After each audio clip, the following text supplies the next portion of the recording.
देखिए भी क्वेश्चन में क्या दे रखा है कि यदि किसी बेलन की त्रिज्या 8 सेंटीमीटर है। अब देखो बेलन बनाओ सबसे पहले,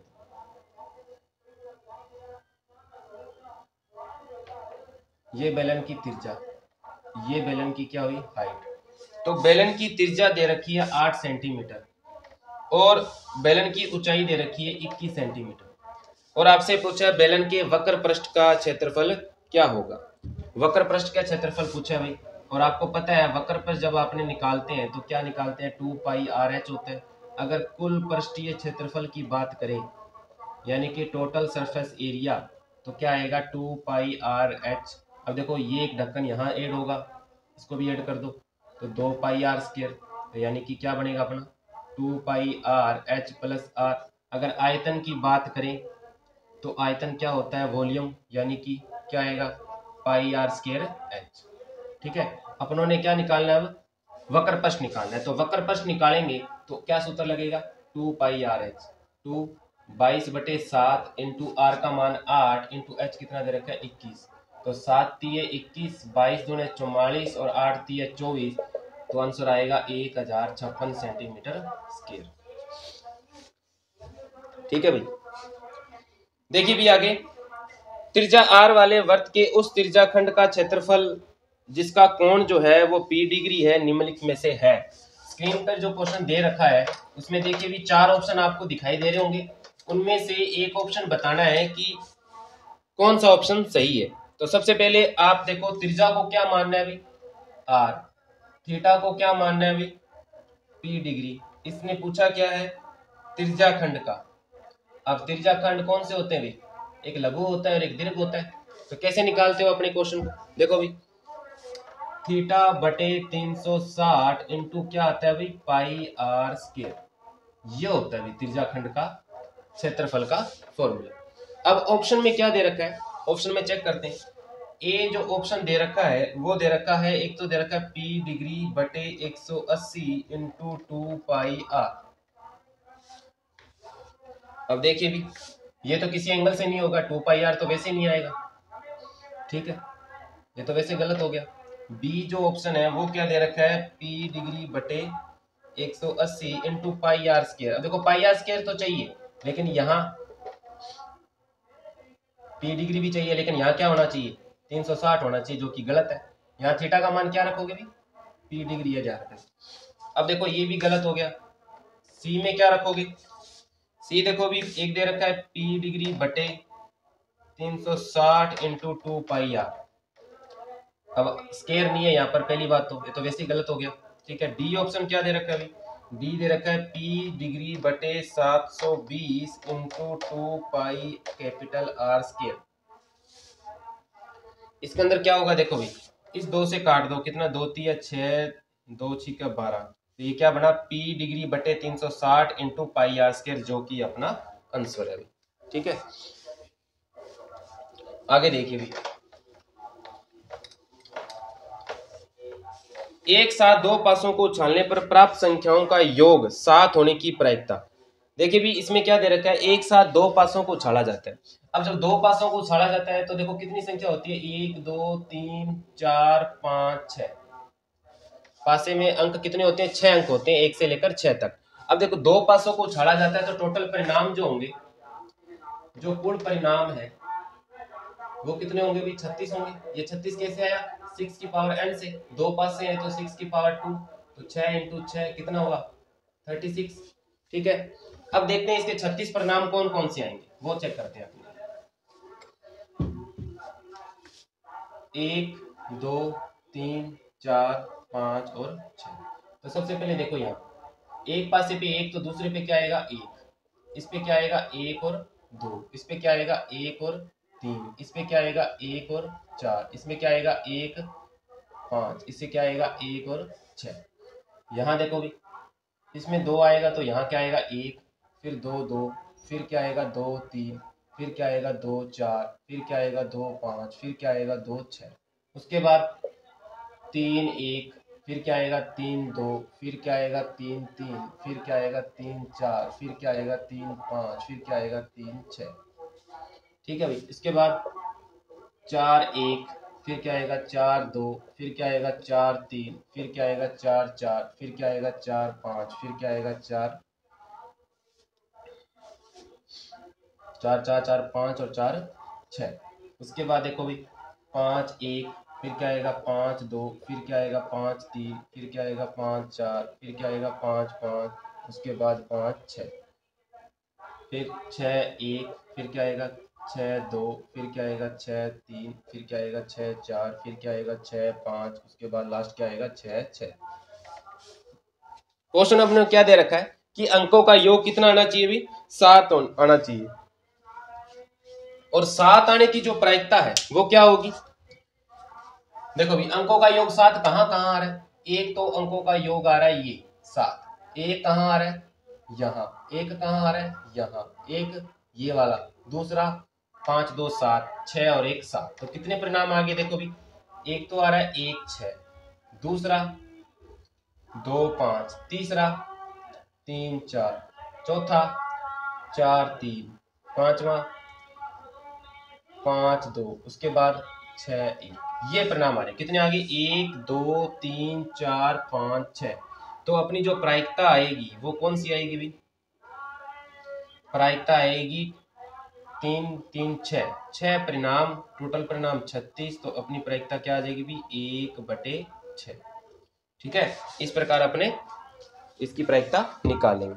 एक बात और ध्यान रखना भाई, जरूरी नहीं कि आपसे अंकों का योग 7 पूछे, अंकों का योग 5 भी पूछ सकता है, अंकों का योग 3 भी पूछ सकता है। और आपसे देखो एक क्वेश्चन यहाँ बनता है कि अंकों का योग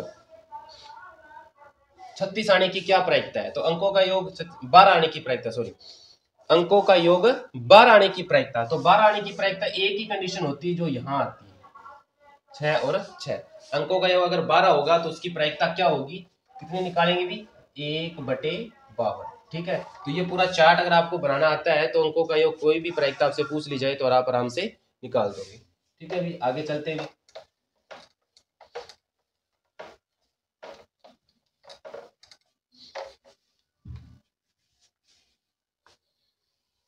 प्रथम 5 विषम संख्याओं का माध्यक निकालना है भी। देखो प्रथम 5 विषम संख्याओं का, विषम संख्याएं कौन सी होती है 1 3 5 7 और 9। ये विषम संख्या है, इनका माध्यक निकालना है। तो मैंने माध्यक निकालने का आपको फार्मूला बताया था। अगर n का मान विषम संख्या में हो, जैसे 1 2 3 4 5, तो कैसे निकलेगा विमाध्यक, n + 1/2 वहां पद, यानी कि 5 + 1/2, उसके बाद 6/2, 2 3 6, यानी कि थर्ड जो आएगा वो अपना क्या होगा, माध्यक होगा भाई। क्या होगा, माध्यक होगा। तो अपना माध्यक क्या आएगा, माध्यक आएगा 5। ठीक है, बिल्कुल आसान सा क्वेश्चन था ये। उसके बाद देखिए भी आगे वाला क्वेश्चन देखो भी, पी के किस मान के लिए समीकरण का युग्म कोई हल नहीं होगा, कोई हल नहीं होगा। देखो भी इसमें कौन सी कंडीशन लागू होती है भाई, समीकरण दे रखी है 5x + py + 7 = 0, x + 2y - 3 = 0। p का मान निकालना है और शर्त ये दे रखी है कि युग्म का कोई हल नहीं होगा। जब कोई हल नहीं आता तो क्या कंडीशन आती है भाई, रेखाएं क्या करेगी, आपस में प्रतिच्छेद करेगी, क्या नहीं करेगी। रेखाएं क्या होगी, समानांतर चलेगी। और समानांतर चलने की शर्त क्या है, a1 a2 बराबर होता है b1 b2 के, ये बराबर नहीं होता किसके, c1 c2 के बराबर नहीं होता। ठीक है, तो इस कंडीशन से अपने क्या निकालेंगे, p का मान निकालेंगे। कैसे, अब देखो a1 का मान कितना है भी यहाँ पर 5, a2 का मान 1, क्या है यहाँ पर 1 ही है, बराबर b1 का मान p, b2 का मान 2। तो वजन गुणा करेंगे तो p का मान कितना आएगा 10। बिल्कुल आसान सा क्वेश्चन था अभी ये। ठीक है, आगे देखिए, आगे वाला क्वेश्चन बहुत अच्छा है अभी, ध्यान से देखना इस क्वेश्चन को। क्या दे रखा है अभी, पढ़ो कि एक त्रिभुज ABC की भुजाओं AB व AC पर क्रमशः 2 बिंदु दे रखे हैं भी। यानी कि त्रिभुज ए और बी सी पॉइंट दे रखे हैं। ठीक है, तो देखिए भी ये त्रिभुज कौन सा है, ए बी सी है, मान लो ए बी सी दे रखा है। और क्या दे रखा है, भुजाएं ए बी व ए सी पर दो बिंदु ए बी पर और ए सी पर, यानी कि दो बिंदु कौन से दे रखे हैं भाई, एक दे रखे है डी और एक क्या दे रखा है, ई दे रखा है।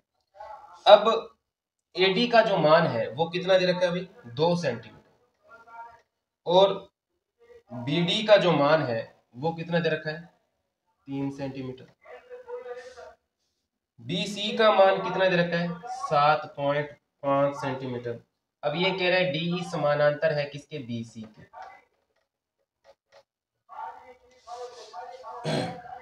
तो क्या निकालना है, डीई की लंबाई निकालनी है आपको, यानी कि इस डीई की लंबाई आपको निकालनी है। कैसे करोगे भी, देखो इधर सबसे पहले देखो भी, ये वाला त्रिभुज यानी कि त्रिभुज ए बी ई जो है वो समरूप होगा किसके, त्रिभुज ए बी सी के। ठीक है, और समरूप होगा तो देखो भी इन दोनों त्रिभुजों में समरूप करने के बाद में क्या शर्त लगती है भी, ए डी बटे में ए बी। ठीक है, यानी कि इस भुजा के बड़े में, बड़े वाले त्रिभुज की भुजा, और ए ई अपॉन में क्या आएगा भी, ए सी आएगा, और डी ई अपॉन में क्या आएगा भी, बी सी। आपको कौन से किसकी भुजा निकालनी है, डीई की भुजा निकालनी है, ये वाली। ठीक है, तो कौन से, देखो एडी दे रखा है, ये बराबर होता है किसके, इसके। तो देखिए भी एडी बटे में ए बी बराबर डीई बटे में बी सी। तो ये 2 ये 3, तो टोटल कितनी होगी भाई, ये होगी 5। तो एडी का मान तो है 2 और ए बी का 5, डीई का मान निकालना है, और बीसी का कितना दे रखा है, 7.5। तो वजन गुणा से निकाल लो भी, तो ये हो गया 5 डीई बराबर 2 5 10, 0 2 से 14 और 1 15। तो डीई का मान कितना आएगा, 15.0 बटे 5। तो 5 दिए कितने होते हैं, 15 होते हैं। तो डीई का मान कितना आएगा, 3 सेंटीमीटर। ये बहुत अच्छा क्वेश्चन है भी। ठीक है, आगे देखिए भी, आगे दे रखा है मूल बिंदु से ए की दूरी बतानी है भी, मूल बिंदु से ए ई की दूरी।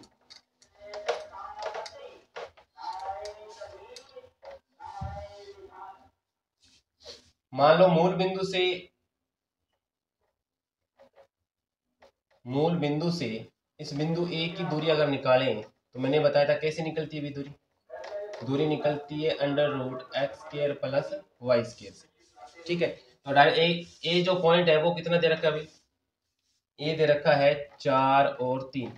तो देखो भी दूरी क्या आएगी इसमें, 4 की स्क्वायर प्लस 3 की स्क्वायर, 4 की स्क्वायर 16, ये 9, 16 और 9 कितने होते हैं, 25। तो अपनी क्या आएगी, 5 इकाई।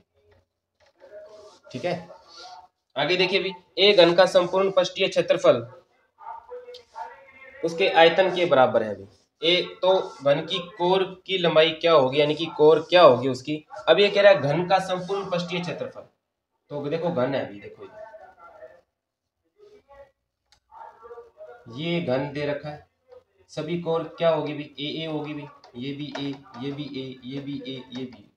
तो घन के संपूर्ण पृष्ठीय क्षेत्रफल, तो घन का संपूर्ण पृष्ठीय क्षेत्रफल किसके बराबर है अभी, उसके आयतन के बराबर है, घन के आयतन के बराबर है। घन का संपूर्ण पृष्ठीय क्षेत्रफल कैसे निकलता है, 6 इंटू भुजा की स्क्वायर, और ये क्या लिखता है, भुजा की क्यूब, यानी कि ये होगा 6a² बराबर a की क्यूब। तो a² से ये a की क्यूब यहाँ a, तो a का मान कितना आया अभी, 6 आया अभी। तो कोर की लंबाई क्या होगी, 6 होगी। आगे देखिए भी, एक वर्त की त्रिज्या 5 सेंटीमीटर, वर्त की 9 सेंटीमीटर लंबाई के चाप द्वारा बने त्रिज्याखंड का क्षेत्रफल क्या होगा। देखो भी ये क्वेश्चन बहुत शानदार क्वेश्चन है ये। कौन सा है, देखो भी वृत्त की त्रिज्या दे रखी है, आर का मान आपको दे रखा है 5 सेंटीमीटर और 9 सेंटीमीटर लंबाई के चाप, चाप की जो लंबाई है उसका त्रिज्या खंड निकालना है, यानी कि चाप की लंबाई यानी कि एल का मान दे रखा है कितना 9 सेंटीमीटर। आपको निकालना है त्रिज्या खंड का, त्रिज्या खंड का क्षेत्रफल। तो मैंने एक सूत्र बताया था आपको 1/2 LR, कौन सा बताया था अभी 1/2 LR। तो 1/2 L का मान 9, R का मान 5, तो कितना आ गया ये 45/2, 2 दूनी 4, 2 दूनी 4 और 2 5 10 सेंटीमीटर स्क्वायर, 22.5 सेंटीमीटर स्क्वायर इसका आंसर आएगा भी। ठीक है,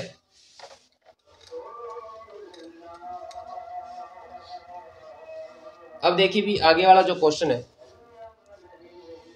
यदि an बराबर 9-5n एक समांतर श्रेणी का nवां पद है तो सारावंतर क्या होगा। यानी कि an का मान दे रखा है कितना 9-5n, आपसे क्या पूछा है अभी सारावंतर पूछा है, यानी कि d का मान पूछा है आपसे। कैसे निकालोगे भी, देखिए सबसे पहले इसका a1 निकालते हैं, तो 9-5, तो ये कितना आएगा अभी 9-5 बराबर 4, यानी कि a1 का मान कितना आया 4 आया। अगर a2 निकालेंगे तो कैसे निकालेंगे 9-5 2, तो a2 बराबर 9-10, तो a2 का मान कितना आएगा -1। अब अपने को क्या निकालना है सारावंतर, और सारावंतर कैसे निकलता है a2 -a1 से, तो a2 है -1 माइनस a1 कितना है 4, तो अपना सारावंतर कितना आएगा -5। बिल्कुल आसान प्रश्न है, अभी आखिरी एग्जाम में भी आया था ये। 625 के अभाज्य गुणनखंड में 5 की अधिकतम घात क्या होगी। ये तो बहुत आसान क्वेश्चन है, अभी सभी कर दोगे। एलसीएम निकालना मैंने सिखाया आपको, एचसीएफ निकालना सिखाया है, और उसके अंदर अभाज्य गुणनखंड ही किया जाता है। देखिए कि 625 में 5 एकम 5, 5 दूनी 10, 5 पंजू 25, फिर 5 का भाग 5 दूनी 10 और 5 पंजू 25, फिर 5 पंजू 25, फिर 5 एकम 5। अब देखो ये 5 की जो घात कितनी आएगी 4, तो इसने पूछा 5 की जो अधिकतम घात कितनी होगी, अधिकतम जो घात है वो होगी अपनी कितनी 4 होगी भी। ऑप्शन में जहां भी 4 लिखा हुआ है वो अपना ऑप्शन होगा। आगे देखिए भी, यदि x/5, यदि x/5 बराबर 5/x, नेक्स्ट क्वेश्चन देखिए भी x/5 और 5/x हो तो x का मान होगा। तो देखो भी x का मान निकालना है यहाँ पर। अब ऐसे नहीं है x का मान आप डायरेक्ट वजन गुणा करने की क्या आएगा x के बराबर 25, तो x का मान कैसे आएगा √25, किसमें प्लस माइनस में, तो x बराबर क्या आएगा +-5। तो जहां भी +-5 अगर लिखा हुआ है ऑप्शन के अंदर तो वो अपना आंसर होगा भी। देखो भी ऑप्शन के अंदर एक 25 भी दे रखा है, 5 भी दे रखा है, -5 भी दे रखा है, इस बात का ध्यान रखना। द्विघात समीकरण दे रखी है भी, एक द्विघात समीकरण दे रखी है, और द्विघात समीकरण कौन सी दे रखी है 3√3 x² प्लस 10x प्लस √3 बराबर 0। आपसे क्या पूछा है अभी विभक्त कर पूछा है,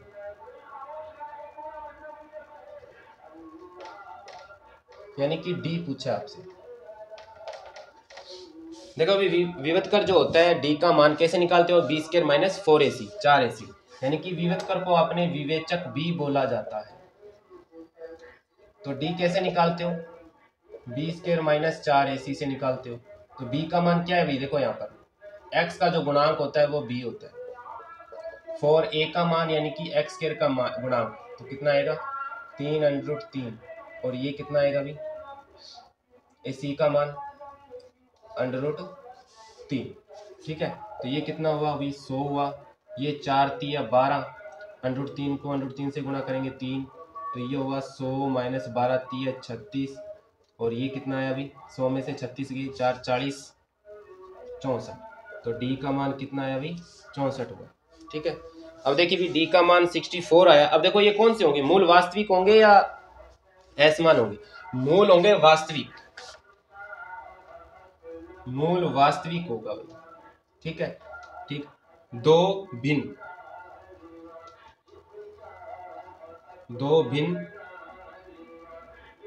वास्तविक मूल होंगे कब? जब डी का मान क्या आए भी? धनात्मक आए।